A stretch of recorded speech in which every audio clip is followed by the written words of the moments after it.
is Savannah Cole, and I'm 27 years old.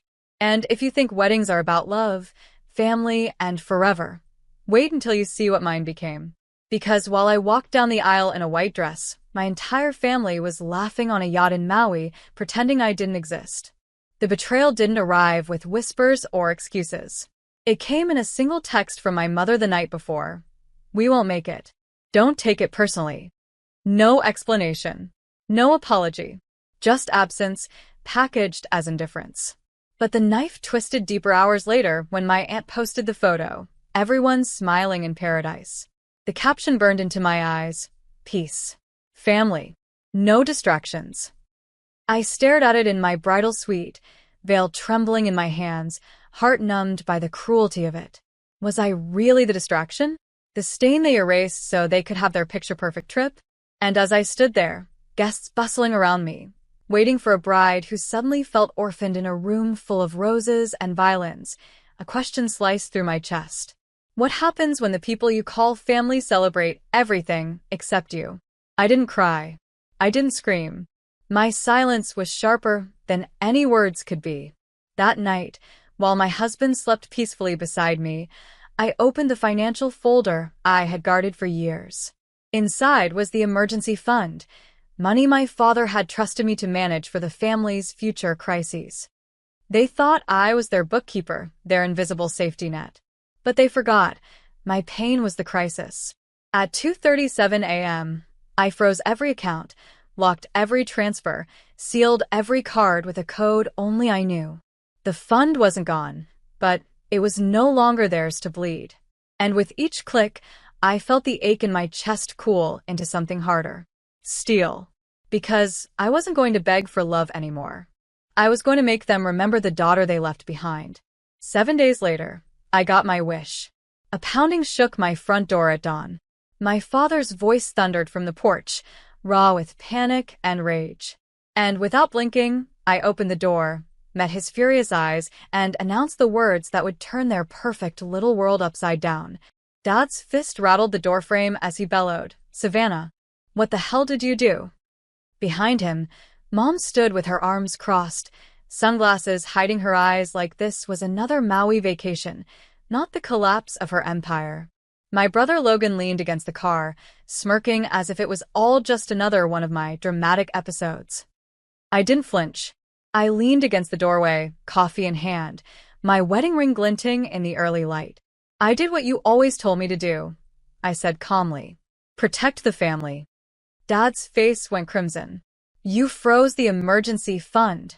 Do you have any idea? Your sister's mortgage, your brother's car payments, our credit lines." I cut him off with a quiet laugh. "So it wasn't for emergencies after all. It was your personal playground. Funny, considering you told me it was for life or death situations. I guess my wedding day didn't qualify." Logan finally pushed off the car, sauntering closer. "You're insane, Save. No one cared about your little party. We had better plans." Better plans. The words carved into me, sharper than any blade. I glanced at Mom, searching for even a flicker of guilt. Instead, she adjusted her bracelet and said flatly, "You embarrassed yourself. We spared you the shame of us sitting through it." The laugh that escaped me wasn't humor. It was something darker, more dangerous. "Spared me? Or spared yourselves?" Dad stepped closer, lowering his voice now, the way he did when he wanted to control the room. "Savannah, undo it. Now. Before you regret this." I let the silence stretch until I could hear the wind through the trees. Then I leaned forward, so close he could see his reflection in my eyes. "I don't regret it. And I won't undo it." Mom's lips curled. "Then you've made yourself an enemy of this family." The words might have crushed me once, but not now. I straightened, every nerve in me buzzing with defiance. "No, Mother. I've just made myself the only honest member of this family." For the first time, her mask cracked. And in that crack, I saw fear. Because she knew something no one else did, what else I had access to. The accounts weren't the only thing I'd frozen. I had a file that could turn their laughter in Maui into handcuffs in Manhattan. And tonight, I was going to open it. That evening, After the shouting at my door faded into the night, I sat in my small home office, the glow of my laptop illuminating the only thing more powerful than money: proof. The file. I'd been building it for years, quietly, carefully, like a shadow accountant. Every mistake they thought I'd made in their books was intentional, every discrepancy a breadcrumb. Transfers disguised as tuition. Car payments routed through fake business expenses. Maui vacations written off as networking trips. Every selfish indulgence my family had ever justified, I had the receipts. At first, I saved them because I wanted to feel sane. Because every time they called me dramatic, paranoid, or bitter, I needed something concrete to remind myself I wasn't crazy. But now? Now, this file was my weapon. I scrolled through line after line, each one a thread in the tapestry of their lies. Logan's BMW wasn't just a gift. It was registered under Dad's company, with insurance paid from the emergency fund. My sister Olivia's tuition? Triple billed, with half the money funneled into her secret shopping sprees. Even Mom, her charity fundraisers were nothing but laundering schemes for her own designer wardrobe. They thought I was the invisible one, the overlooked daughter, the family embarrassment. But invisibility makes you dangerous, because no one sees you watching. At 10:43 p.m., I drafted an email. Not to them, never to them, but to someone who would understand exactly what to do with what I'd collected. A journalist. I hesitated with my finger hovering over send. If I pressed it, the family name would shatter. Our polished reputation in this town would be nothing but shards. But then I remembered Maui. The caption. Peace. Family. No distractions. And I realized they had already destroyed our name. I was just removing the mask. I pressed send. A chill swept over me, equal parts terror and freedom. The journalist responded in less than an hour. This is huge. We'll need to verify everything. Can you meet tomorrow? I closed my laptop, heartbeat wild. Tomorrow, the world would start to see them as I had for years. But what I didn't know then was that the file wasn't just going to expose them. It was going to pull me into a spotlight I never expected. And someone in my family was about to make sure I didn't survive the glare. By morning, the war had already begun. My phone buzzed nonstop, unknown numbers, blocked calls, voicemails filled with threats disguised as pleas. Savannah, undo this. Savannah, think of the family. Savannah, you'll regret crossing us. I didn't answer a single one. Instead, I put on my navy blazer, tied my hair back, and went to work like it was just another Tuesday. Because if I acted normal, I had control. But control was fragile. At 11:07 a.m., my boss called me into her office. She closed the door gently, concern written across her face. Savannah, your mother came here. The room tilted. What? She tried to convince us you were unstable. She said you've been stealing company resources, and you won't like this. She implied we should terminate you before things got messy. I laughed, sharp and bitter. Classic Mom. Burning the ground before she lost the war. My boss leaned forward. I told her to leave. And Savannah, I believe you. But you should know, they're moving fast. I thanked her, heart pounding, and walked back to my desk with a new fire burning in my veins. If they thought smearing me would make me fold, they underestimated me. That night, I met the journalist in a quiet cafe. A man in his 40s with tired eyes and a voice lowered by years of secrets. He slid into the booth and said simply, "You've been living in their shadow, haven't you?" I pushed the flash drive across the table. Not anymore. He opened his laptop right there, scrolling through the files, his expression hardening with each click. This is airtight. Fraud. Tax evasion. Misuse of corporate funds. Savannah, this isn't just gossip. This is federal. The word hung between us like a thunderclap. Federal. For the first time, I felt the scale of what I'd done. As I left the cafe, the air sharp against my skin, my phone buzzed again. This time, it wasn't my parents. It was Olivia, my golden sister. Her message was just 5 words. Meet me. Alone. Midnight. No smiley face. No guilt. Just cold, calculated control. I stared at the screen, my pulse racing. Midnight. Alone. I knew what it meant. An ambush, a trap, one last attempt to scare me back into silence. But what Olivia didn't know was that I was done being scared. This time, I'd be the one setting the trap. Midnight tasted like iron in the air. I parked 2 blocks away from the address Olivia had sent. A half-finished condo project Dad's company had been developing for years. Empty shells of luxury apartments, glass half-installed, stairwells echoing with every step. A perfect place for secrets. I walked in with steady steps, my phone tucked in my pocket, recording. I wanted proof, not just of numbers and transfers, but of their voices. Their guilt. She was waiting on the 3rd floor, leaning against a concrete pillar, like she owned the night. Olivia, flawless even here, her hair pulled into a sleek bun, her designer coat glittering under a weak floodlight. "You really don't know when to quit," she said, her voice smooth cold. I crossed my arms. "Funny. I was about to say the same to you." Her smile was sharp enough to cut glass. "Savannah, you think sending some files to a washed-up journalist makes you powerful? You're a nobody. You'll always be a nobody." I let her talk, let her venom spill, every word caught by my phone. Then her tone shifted, lower, darker. "But if you hand everything over, delete it, burn it, I don't care. We can fix this. Mom and Dad will forgive you. We'll make sure you're taken care of." I laughed softly. "Taken care of? Like how you took care of me on my wedding day. Like how you took care of the emergency fund while smiling on a yacht." Her jaw tightened. For the first time, her perfect mask cracked. Then she stepped closer, her eyes gleaming. "Do you even realize what you've done? This isn't just about the family. You've tied yourself to federal charges. If we go down, you go down with us.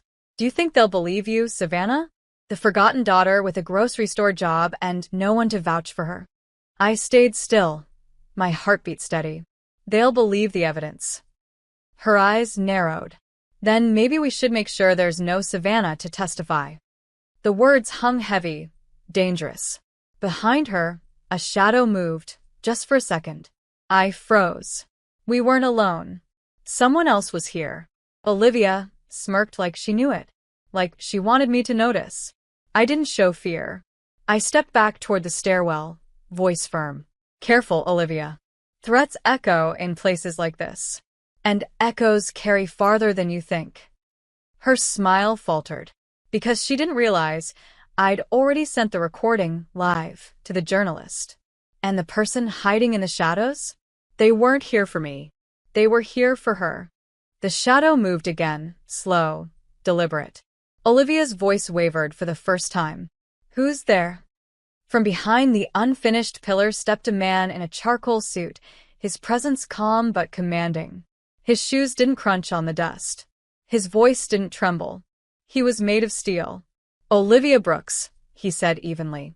"Federal Bureau of Investigation. We need to talk." Her perfect mask shattered. What are you doing here?" He flashed his badge, the gold gleaming under the floodlight. My chest tightened. "FBI.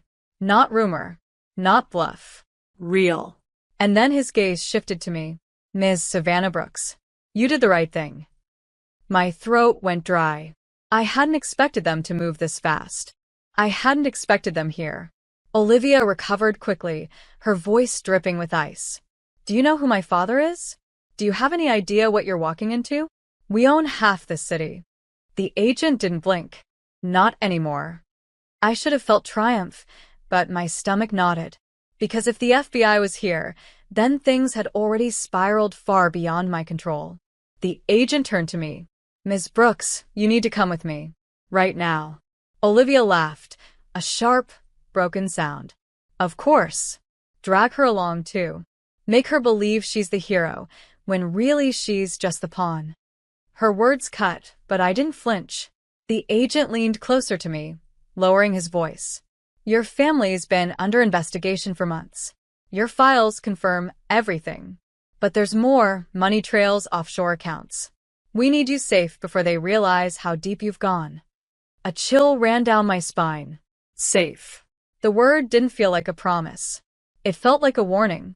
Olivia must have seen it too, because her lips curved into a wicked smile. Savannah, don't you get it? They're not saving you. They're saving themselves. You'll take the fall, while Mom, Dad, and I walk free. The agent's jaw tightened. That's enough. But Olivia's words burrowed into me, seeds of doubt I couldn't shake. What if she was right? What if I had just set myself up to be the sacrifice? I glanced at my phone in my pocket, still recording, still transmitting. For a split second, Olivia and I locked eyes. Enemies, sisters, mirrors. Both trapped, both fighting. And in that silence, she mouthed 3 words I'll never forget. You'll regret this. The ride downtown felt like forever. The agent, his name was Special Agent McCarthy, sat beside me in the unmarked car, his face carved from stone. The city lights blurred past, but my thoughts were louder than the traffic, louder than the hum of the tires. Was I really free? Or just chained in a different way? We pulled up to a federal building, glass and steel rising like judgment itself. Inside, the halls smelled of disinfectant and cold coffee. He led me into a conference room, dropped a folder on the table, and slid it across. Read, he said. My hands trembled as I flipped it open. Bank statements. Transfers. Property deeds. Not just in Olivia's name. Not just my parents'. In mine. My name stared back at me in black ink. My signature, perfectly forged but to the world real. My chest hollowed out. No, this isn't possible. I never signed any of this. McCarthy's gaze softened, but only slightly. We know, but proving it won't be easy. Your family has been laundering money through accounts set up in your identity for years. Offshore trusts. Shell companies. You're already on the radar as one of the beneficiaries. My world tilted. I whispered. So Olivia was right. I am the pawn. He didn't answer. That silence was the loudest truth of all. Then the door opened, and another agent stepped in, holding a phone. Sir, it's her. Olivia's voice crackled over speaker. Smooth, venomous. You really think Savannah's the victim? She's been in on it from the start. Check the accounts. She's the one cashing the dividends. Poor little sister, pretending to be the saint while living off dirty money. My breath caught. She was framing me, spinning the story before I could. McCarthy muttered under his breath. She's moving faster than expected. I slammed my hand on the table. You have the recordings, proof of what she said at the site. The agent with the phone shook his head grimly. They're already trying to discredit it, claiming it's fabricated. Panic pressed against my ribs, but beneath it, something else burned hotter, resolve. If Olivia wanted a war, I'd give her one. But not on her terms. Not with whispers and shadows. On my stage. I looked McCarthy in the eye, my voice steady. Then let's stop hiding. If they want a show, I'll give them one. The courtroom was packed. Reporters, strangers, old neighbors, all hungry for blood. The Brooks family scandal had exploded overnight. Headlines screamed betrayal, corruption, millions hidden overseas. But the most whispered name wasn't Olivia's. It was mine. The judge's gavel echoed like thunder. My parents sat stiff, stone-faced, while Olivia smirked across the aisle, radiant in her own arrogance. She believed she'd won, convinced the world I was the fraud. But I hadn't walked in unarmed. When it was my turn, I stood, my palms steady, my voice clear. My name is Savannah Brooks, and for years, I carried their shame while they carried their secrets. Today, I return them. I pressed play. On the screen behind me, Olivia's face flickered to life. Her voice, dripping with contempt, filled the room. Savannah, don't you get it? They're not saving you. They're saving themselves. You'll take the fall while Mom, Dad, and I walk free. Gasps rippled through the chamber. Olivia's smile fractured, piece by piece, until nothing was left. I turned back to the jury. You wanted proof. You wanted truth. Here it is in her own words. Silence thundered. The judge leaned forward, his eyes burning holes through Olivia. My parents shifted uneasily, the weight of decades pressing down. And for the first time in my life, I saw it, fear in their eyes. Not mine. Theirs. The verdict came swift. Fraud. Conspiracy. Perjury. My name was cleared. Theirs would forever be stained. Outside the courthouse, the air was crisp, the sky unclouded. I stood on the steps, cameras flashing, voices calling my name. But I wasn't performing for them. This wasn't a show. This was release. Olivia had once told me I'd regret standing against her. But as I walked down those steps, my shoulders light, my future untangled from their chains, I realized the opposite was true. She had lost her crown. My parents had lost their empire. And I had gained something they never could. Peace. No revenge louder than silence. No justice sharper than truth. And as the world moved on, I finally did too.